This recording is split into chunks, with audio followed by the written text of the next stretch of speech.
The teaching text today is Luke 16, verses 1 through 14. Jesus told his disciples, there was a rich man whose manager was accused of wasting his possessions. So he called him in and asked him, what is this I hear about you? Give an account of your management, because you cannot be manager any longer. The manager said to himself, what shall I do now? My master is taking away my job. I'm not strong enough to dig, and I'm ashamed to beg. I know what I'll do so that when I lose my job here, people will welcome me into their houses. So he called in each one of his master's debtors. He asked the first, how much do you owe the master? 900 gallons of olive oil, he replied. The manager told him, take your bill, sit down quickly, and make it 450. Then he asked the second, and how much do you owe? 1,000 bushels of wheat, he replied. He told him, take your bill and make it 800. The master commended the dishonest manager because he had acted shrewdly. For the people of this world are more shrewd in dealing with their own kind than are the people of the light. I tell you, use worldly wealth to gain friends for yourselves, so that when it is gone, you will be welcomed into eternal dwellings. Whoever can be trusted with very little can also be trusted with much, and whoever is dishonest with very little will also be dishonest with much. So if you have not been trustworthy in handling worldly wealth, who will trust you with true riches? And if you have not been trustworthy with someone else's property, who will give you property of your own? No one can serve two masters. Either you will hate the one and love the other, or you will be devoted to the one and despise the other. You cannot serve both God and money. The Pharisees who loved money heard all this and were sneering at Jesus. This is the word of the Lord. You may be seated. Well, good morning. I'm so glad that you're here, and I'm so glad I'm not running around the building anymore doing all that business. Well, in a couple weeks is Easter, and I want to ask you if you would invite somebody to Easter. Here's what we're doing as a staff. All the staff, we're going to be inviting 20 people. All of our board has committed to inviting 10 people, and I'm asking you if you would invite 3 people. When you leave today, we'll have some invite cards for you if that helps you. We'll have some things on social media that you can share. But we want to make the hope of the resurrection available to as many people.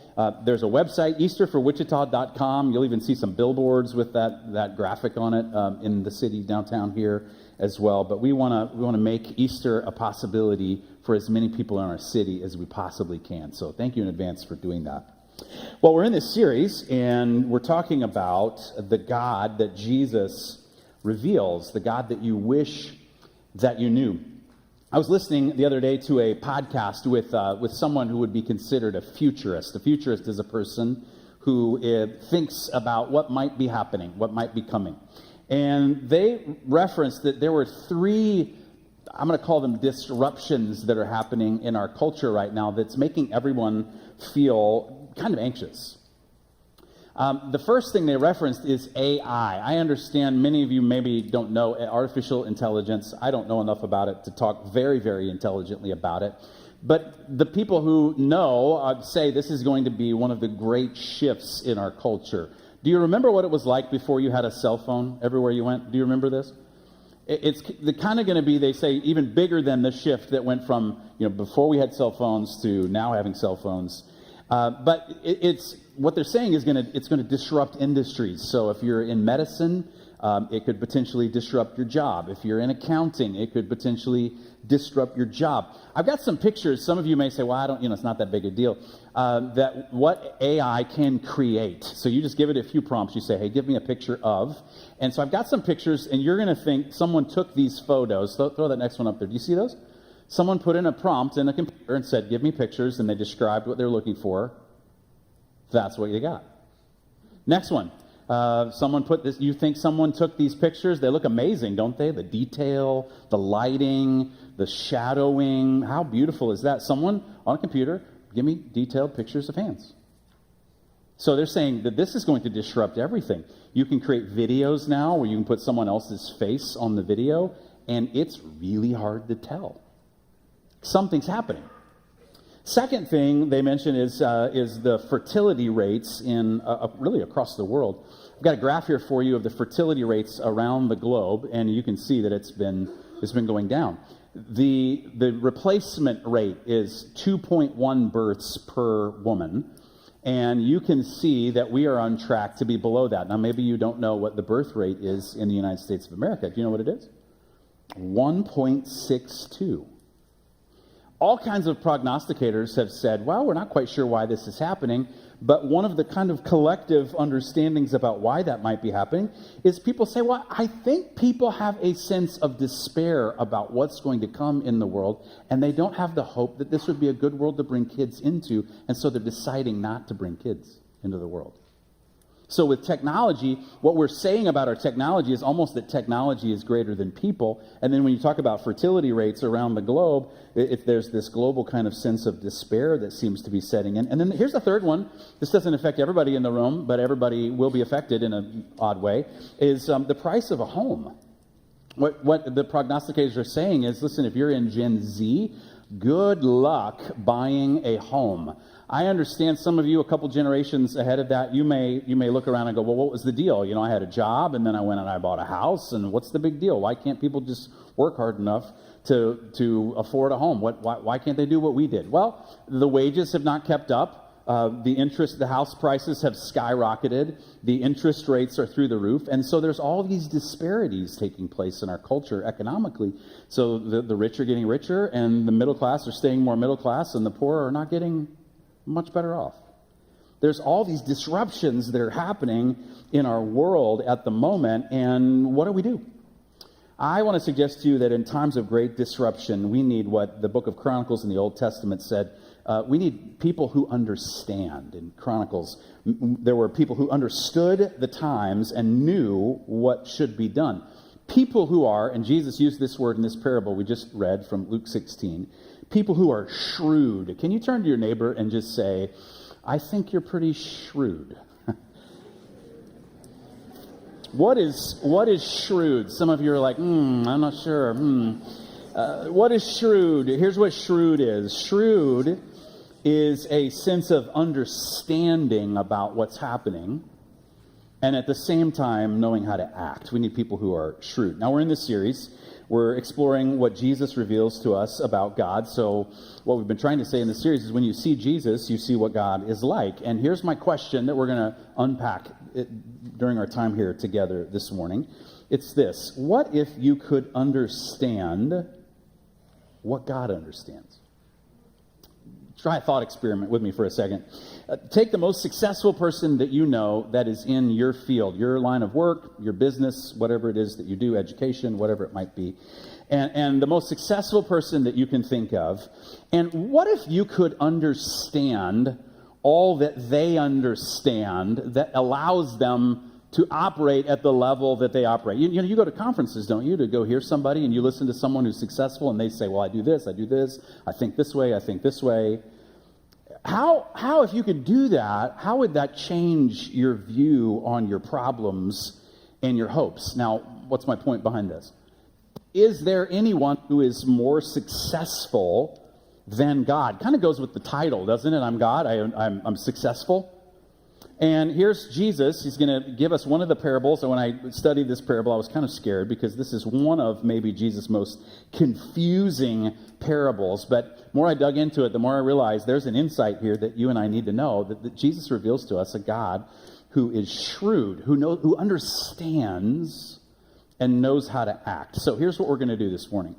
I want to give you 4 layers that you and I are going to need to kind of peel back in order to understand God better. We're going to peel back 4 layers. Here they are. If you're taking notes, they'll be on the screen, and you can follow along. Here we go.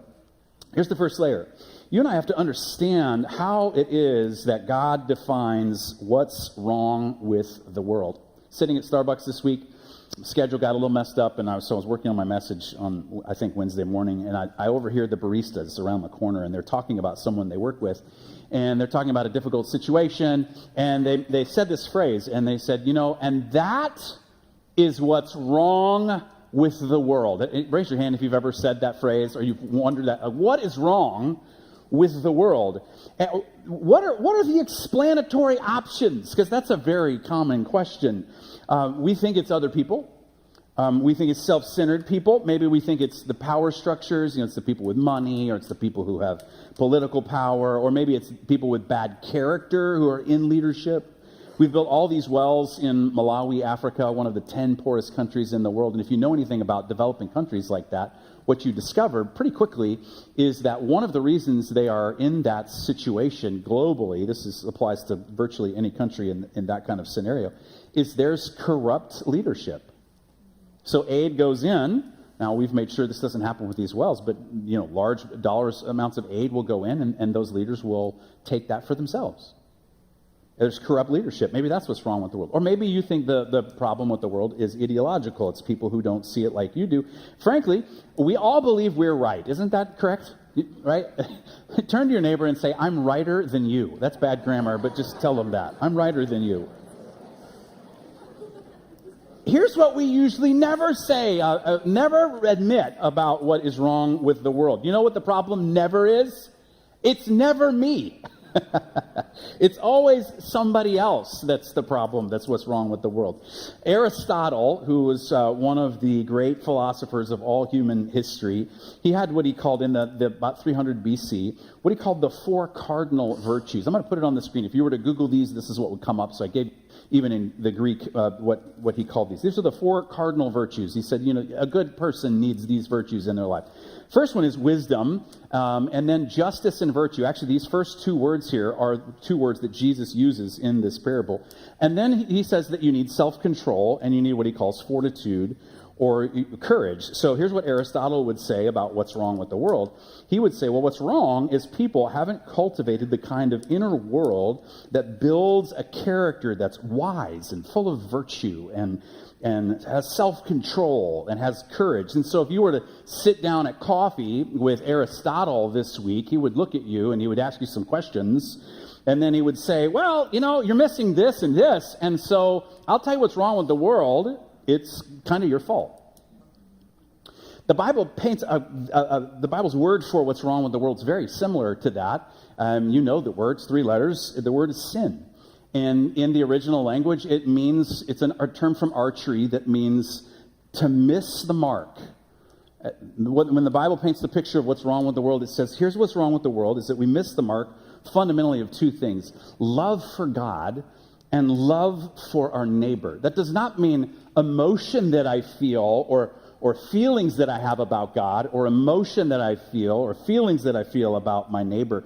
It's the action that I take toward God and toward my neighbor. I'm a big fan of Dallas Willard. If you're around, you hear me quote him all the time.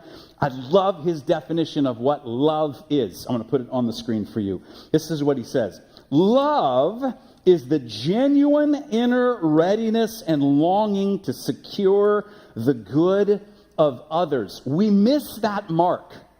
That's what the Bible says. The problem is you and I miss that mark. Now, on all this talk about what a virtuous person is, here's where we get hung up. We go, oh yeah, that's great. Yeah, 4 cardinal virtues, don't sin. Hey, that's exactly right. That's what we're supposed to be. But we all operate with this.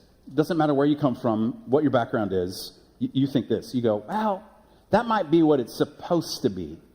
But let me tell you how it actually is, how the world really works. Yeah. Virtue, righteousness, all those things. Here's what really happens. And when you read a parable like this parable in Luke chapter 16, Jesus' parable, it sure seems like Jesus is highlighting, well, let me tell you how the world really works. It's a world of favors and manipulations. There's this rich man, and then the manager of this rich man's family who he's going to be fired because he hasn't been using the money well.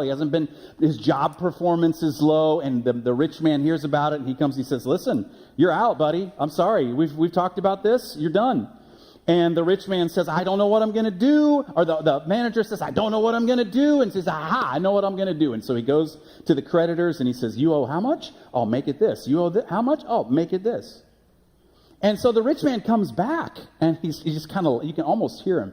He just kind of laughs. He's like, oh my, seriously? That's what you did? Well, I'm going to have to let you go. But, I mean, kind of well done. Well played, sir. Well played. Nicely played. And you can almost hear this guy, this rich guy, say to his buddies, his rich buddies afterwards, he's like, you're not going to believe what one of my money manager did. I mean, can you believe what this guy did? I mean, isn't that unbelievable? And all his rich buddies are like, yeah, I had a guy who did something like that one time. And what they do is they turn a blind eye because they've got plenty of money, so they don't really care. And it seems like, doesn't it, if you read that parable, that Jesus is saying, well, that is how the world works, and that's what you have to do. You have to play a version of that game. Is that what Jesus is saying? Jesus actually judges that whole thing. The whole parable is a judgment on that whole way of thinking. And he has a word there. We're going to explore it here more in just a minute. It's in verse 8, 9, 10, and 11. I highlighted it for you in verse 9 here. He calls it unrighteous. Unrighteous. And Jesus is saying, listen, unrighteousness exists in the world. It is unfair. Shrewd people take advantage of it. And that is a huge part of what is wrong with the world. Now, why is it important that we have an understanding about what's wrong with the world and we can get in line with how God sees it? Well, I think, here's the payoff for you. I think that what it does is it makes you honest and humble because it keeps you from playing the blame game. Well, it's their fault. And you start to see your complicity in how things are, and you say with humility, because this is what humble people do, they say, I think I have missed the mark in some ways. You have to understand how God sees what's wrong with the world. Here's the second thing. You have to understand how God defines, I'm going to explain what I mean here in a second, but I'm calling it this, the right kind of right. Understand how God defines the right kind of right. Again, it seems like Jesus is telling us to do something wrong in this parable. And so I want to do a deep dive into this, and I promise you, if you'll stay with me for a second, there's a payoff for you in the end. Now, let's step back for a second. What's confusing when Jesus teaches in parables is that there's two things happening at the same time. First, there's what Jesus means by the parable, and then there's the significance of that parable, that meaning to me. And usually when we read the parable, we're thinking about the significance of what it means to me. But we have to start with what Jesus means when he tells the parables. Otherwise, what we do is we classify the parables that Jesus tells as kind of like a holier version of Aesop's fable. And we got to find, what am I supposed to do? What am I not supposed to do? What's good? What's bad? If you were here last week, a week or so ago, we talked about Luke 15, the parables famously that Jesus tells one chapter before. The most famous is the parable of the prodigal son, and it's kind of clear. There's a younger son, and there's an older son, and then there's the dad. And Jesus is saying the younger son is the people who are far from God, the older son are the religious people who are far from God, and the dad is God. It's kind of clear when you read it. And it's real easy to understand the significance for you because you go, okay, well, I'm not supposed to be like the younger son, except when he turns toward home and turns toward his father. I'm not supposed to be like the older brother at all. And God is the dad, so I'm supposed to become like God in some way. I mean, that's the significance to me is pretty clear. I'm lost, and I need to turn my life toward God. And in the process of doing that, my character will be transformed. It's kind of clear. When you get to Luke 16, it's nowhere near as clear. You're like, what, Jesus, what are you saying? It seems like Jesus is telling us to be dishonest. He's encouraging a kind of shrewd dishonesty because, hey, listen, that's how the world works. It's not what's happening. What Jesus is doing is he's making a negative argument. The rich man isn't God. He's a rich man who is, that word, unrighteous. Means he's not concerned with the right kind of right. Let me flesh that out just a little bit. That means he wants things to turn out right. He just is not all that concerned with being right. Do you understand the difference? Like, I want it to work for me, but I don't really care about the kind of person that I am. So again, Aristotle's virtues, Jesus takes the first two of Aristotle's virtues and combines them in a way that kind of almost seems to be against their meaning. I'm going to put this up on the screen for you here. The master commended, verse 8, a dishonest manager because he had acted shrewdly. Now let's just understand this for a moment here. The word there, the dishonest manager, is dikaios. That's the Greek word for a righteous person. And in the original language, the letter A is before it, which means it negates that, right? We have this, it's like the absence of something. An atheist is someone there is no God. Atypical means it's something that's not typical. A cat means you shouldn't own cats. That's what that means. Kidding. You send your emails to larry.page@firststance.org about cats. This is he's saying it's the opposite. He's avirtuous, the person who lacks virtue. So I'm going to give us a new word. If you say, where is this word? This is not a real word. But I think it's going to help us understand it a little bit more. And I'm going to translate it differently for you. Here, the word I'm going to, instead of dishonest, is disrighteous, which is kind of a literal translation of the Greek language. It's used verse 8, 9, 10, and 11 multiple times. That same word is repeated. And then there's this other word, acted shrewdly, which is that for Aristotle, it was the word for wisdom. Phronimos is the word, meaning a person of understanding who sees what is happening and is able to act. So let me retranslate that verse for you. Could I put it back on the screen for you? Using those two words. The master commended the disrighteous manager because he had acted with understanding. He saw an opportunity and he took advantage of it. That's what Jesus is saying. Now, can I just go a little deeper on those two? I think this is going to help you. Stay with me. I promise. There's a payoff. Let's talk about that word shrewd for a second. Phronimos is the Greek word. Understanding, a kind of wisdom that's concerned with action, sees what's happening, and acts quickly. I was in a meeting about a week or so ago. I asked for permission to tell this story, and some of you know this person, some of you don't, but Lonnie Hefner. Lonnie came to our church when he was, I think, 5 is how old he was, lived across the street, and this was a long time ago, decades and decades ago. And there was a bus ministry that brought kids to church, and he came to our church through the bus ministry, which just says that kids ministry is incredibly important. Then Lonnie proceeded to meet Christ, got married, was in our church for just absolutely decades. If you knew Lonnie, you knew that Lonnie was, I think, and I asked one of his grandsons, I was like, is this a way of thinking about Lonnie as a phronimos person? Yeah, he would be considered shrewd in that way. I told a story about coming down the street off of our building here. There was a dilapidated house, and Lonnie called up someone else in the church and said, here's what we're going to do. He said, you're going to buy that land, that property. It's a steal because it's a mess. And when you buy it, then I'll come in and I'll pay for that to be taken to the ground, and then I'll have all hauled off, and then you're going to donate that money to the church. And that person said, yes, sir.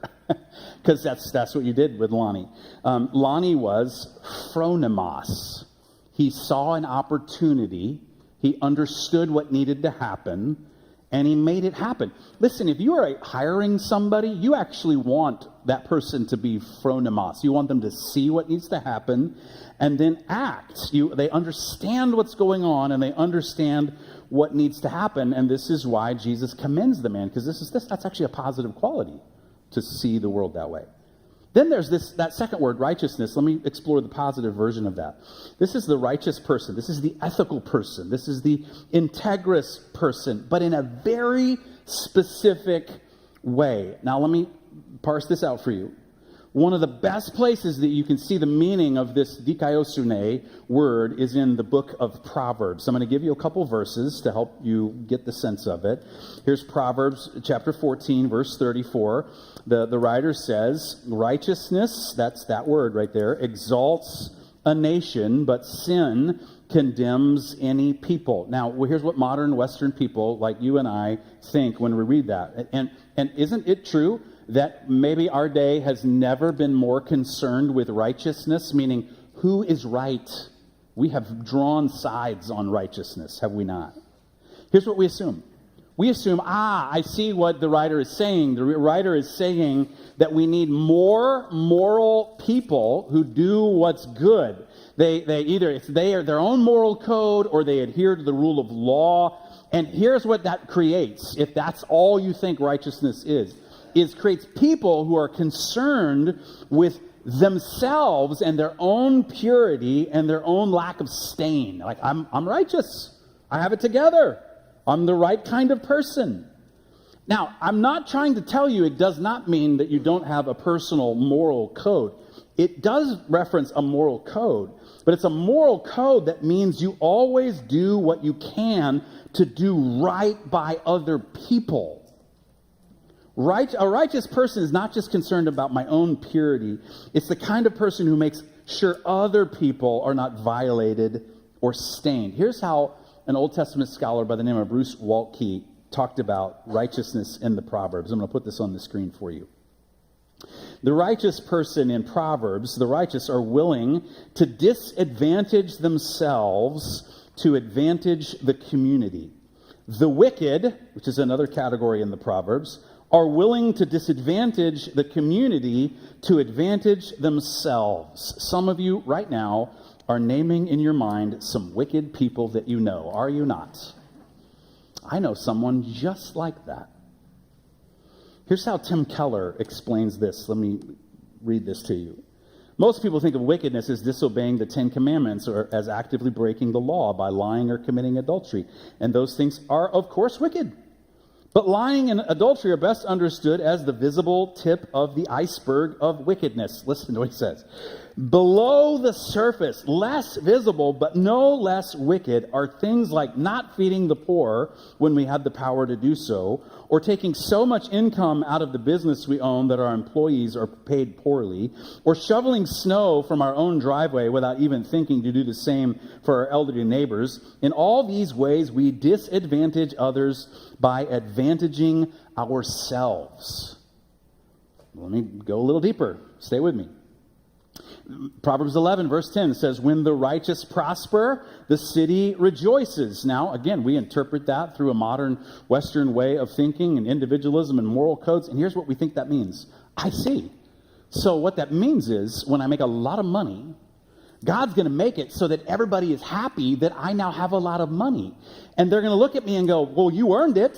It's yours to do whatever you want with. And the whole city is going to go, we're so glad you're wealthy. We think it's amazing that you're wealthy. Well done, wealthy person. We're so glad. God has moved us to be applaud at your wealth and your ability to earn money. That's not, go back to Bruce Waltke's definition.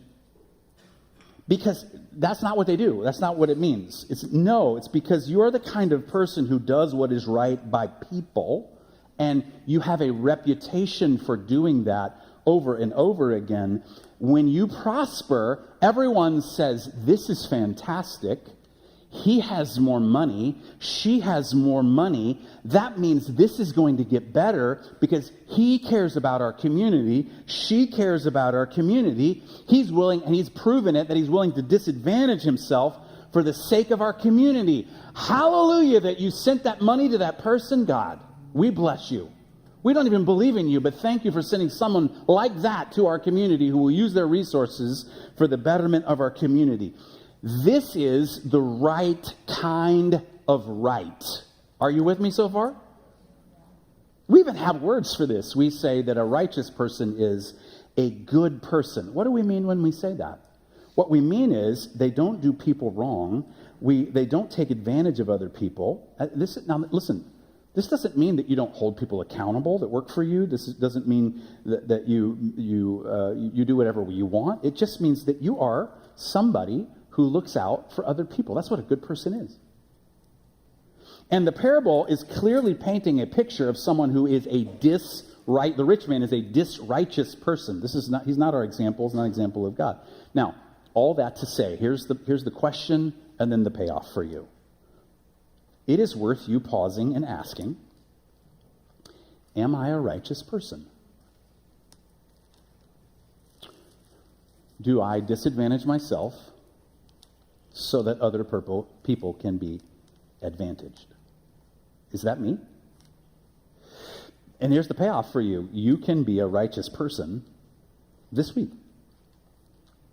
Number 3, you and I have to understand what it is that God thinks is important. Again, Jesus is using a negative argument to highlight what's actually important to God. And the Pharisees got it right away. They understood immediately what Jesus was saying. That, if you caught that last phrase there, the Pharisees were listening to Jesus tell this story. And verse 14 says, the Pharisees who loved money heard all this and were sneering at Jesus. Why? Because they knew what this parable was about. And it was in verse 13. Jesus said it. No one can serve two masters. Either you hate the one and love the other, or you'll be devoted to the one and despise the other. You cannot serve both God and money. Here, it goes like this. I've got a little picture for you. Jesus says that one of the main competitors for your attention, for your energy, for your trust, and your faith is money. And your life can either be characterized as God is in charge of my money, God is in charge of my life, and my money is a resource to do what God wants. Or money is in charge of my life, and I will use God to get what I want. You cannot, let me give you this metaphor, you cannot row two boats at the same time. You just can't. You got to pick. Because here's what's happening. This is the first of two parables Jesus tells in Luke chapter 16. And I think both of the stories that Jesus tells are about the same person, because they both start in verse 1 and then in verse 19, the second little parable Jesus tells. They start with the same phrase. There was a rich man. There was a rich man. And I think maybe Jesus is saying this is the same person from two angles. And in the first parable that we read today is how the rich, who's this righteous man, operates. Like he's going to use manipulation and favor, and he's going to applaud someone who does it. And then the second parable, if you read it later today, is a rich man who's a disrighteous man, and who it is that he excludes. And it's almost like the second parable is like Jesus saying, and let me tell you what this rich man, this disrighteous person is like. And he says that, verse 20 and 21, he says, at this rich man who lived in purple and fine linen every day and ate great meals and had everything that he needed and had gates that he pushed a button and drove out in his BMW. If you own a BMW, bless you. He drove out, and at his gates was laid a beggar named Lazarus, covered with sores and longing to eat what fell from the rich man's table. Even the dogs came and licked his sores. And here's what Jesus says. He pays no attention to this man at all. He's disrighteous. So this man dies. He goes to hell, and he's in hell, and he says, oh God, please send Lazarus to dip his finger in some water and bring it to me. I'm suffering so greatly. And in the parable, God says, listen, now, you had everything that you needed in your life, but he didn't. And this man completely overlooked the world's inequities. He was disrighteous. He advantaged himself and ignored the poor. Now, here, let me bring this down. Jesus says, whoever can be trusted with very little can also be trusted with much. And we read that and we go, yeah, that's what's supposed to be. A few weeks ago, I was downtown and I was getting some coffee. And if you're downtown often, you know that there are people who panhandle and there are people who are clearly homeless. And this younger guy who was clearly homeless came up to me and he said, hey, could I have something to drink? And I said, hang on just a second. And so I asked him what he wanted, and I went inside and I got it for him. I brought him back out. And it was clear in talking to him just a little bit that he was struggling with probably some mental illness. But he said something to me that really, really bothered me and it stayed with me. And I'm like, what do I do? I'm not sure what to do about that. He said, people take advantage of me. Huh. Now, why am I telling you that story? Am I telling you that story so you go, wow, Scott, you're such a good person. What a nice thing you did. Isn't it that you helped someone who was homeless? I'm telling you that story because that's little. That's a little thing. Shouldn't Christians at least be the people who give food to the homeless? Isn't that like the lowest possible bar? If you don't do that, please come up to that bar. Like, shouldn't we all be those people? Isn't that the little? Like, if we'll be faithful in little, then we'll be faithful in much. But then Jesus says, but if you're disrighteous in little, you'll be disrighteous in much, which is what the whole parable is. The rich man is disrighteous, the manager is disrighteous, and we can go, Jesus, I got it. But here's the turn. Here's the turn. Luke 16:11, Jesus says, okay, so if you're faithful in little, you'll be faithful in much. If you're disrighteous in little, you'll be disrighteous in much. But what if you get into a scenario and you're in a place where, I'll read it to you, verse 11. So if you have not been trustworthy in handling disrighteous wealth, who will trust you with true riches? In other words, But what about when you are put into a disrighteous system? How will you be faithful when you are handed disrighteousness? When you live in a world where technology is greater than people? When you live in a world where despair starts to set in and people say, I don't want to bring people into a world like this.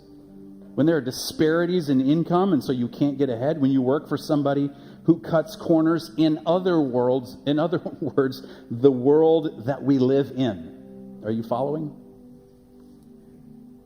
Now, Jesus says that the point of meeting of that is verse 8, for the people of this world are more shrewd in dealing with their own kind than are the people of the light. In other words, the people of this world have more understanding. They act more quickly. Here's what the manager of the rich man's household understood. He knew that his time was running out. He used his access to wealth to secure his future. He was shrewd and he tricked the system. So he built relationships. He bought his way into relationships because his future determined his present. Jesus says we could learn something from this because our time is running out.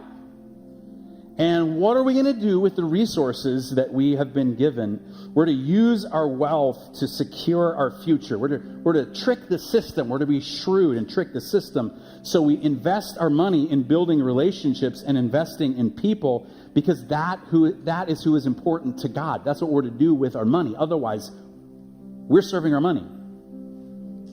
We're to let our future determine our present. That's what we are to do. And when you are shrewd, you recognize that you and I are here to meet the needs of people. Every Thursday, our staff gets together. We talk through what's going to happen just for a few minutes, and then we pray and we say, Holy Spirit, is there anything that we need to communicate to people? And Pastor Brittany was there, and she prayed something. She didn't know I was going to say this, but I thought it was so good. I was like, this is exactly the point Jesus is trying to make. I'm going to put it on the screen for you. This is what Pastor Brittany prayed on Thursday. God, help us to see clearly the things that last, the things that matter, and the things that don't. We have to understand what it is that God thinks is important. And then this is the last thing, very quickly. Do we understand how God is shrewd? Do you see that Jesus coming into our world is an example of someone who is faithful, who is put into a world of disrighteousness? Do you see how that's Jesus? Jesus is the model of, he walks into a world where the whole system is set up against him. And when you see Jesus putting his body on the cross, that is God offering himself for a disrighteous world. The cross is an act of shrewdness. God understands what is happening and knows how to act and shrewdly tricks the system. Like, he doesn't say, there's disrighteousness in the world, and the way you overcome disrighteousness is with more disrighteousness. No, I'm not going to pay back what was done. I'm going to absorb it into myself, into my body on the cross. And he tricks the system by buying it off with grace. Do you see that? That would make us glad then that God is shrewd. Because we need somebody who understands what's happening in the world and then gives us an example of how we are to live. Well, I want to invite you to stand with me. I know this was heavy, a lot of information.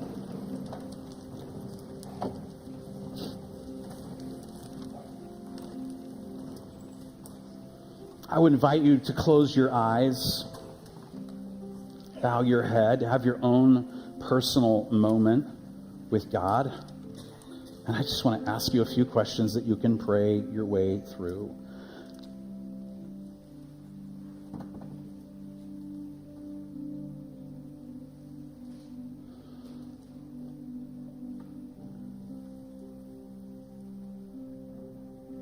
Would you ask God if he could help you to recognize what it is that's wrong with the world and your part of it?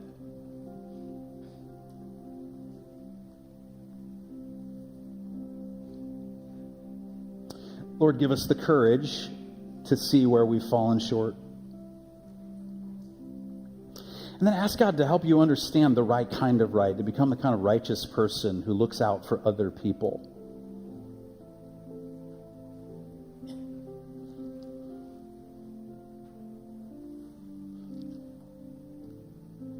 God, thank you that you're the right kind of right, that you looked out for us, that you're the true righteous person who sees what we're like. You aren't just concerned with your own purity, but you want us to have it too. Thank you that you're like that. And then ask God if he would show you this week what he feels is important, what he sees as important, that the way you use your resources is the way you live your life. God, we ask that you'd help us to see clearly the things that last, the things that matter, and the things that don't. And if you have not received the benefits of what Jesus did on the cross for you, forgave you for the disrighteous, made it possible for you to be forgiven for the disrighteousness of your own heart and life, this would be a wonderful moment to say, oh God, come into my heart and my life. I receive what you did for me on the cross. You, the righteous person who came into this disrighteous world, I receive what you did for me on my behalf. Thank you. Forgive me for it. I receive the benefits of what you did on the cross for me. I thank you for it. Now, God, help us as we leave this place. This parable you told that confounds us a little bit and a lot. Thank you that you understand. You see how the world is. You see how other people are around us. And you bring your righteousness to us as a gift. Thank you. We receive it as the gift that it is. We say thank you. We pray this in your name. All God's people said, amen. You're welcome at the close here in just a moment. We want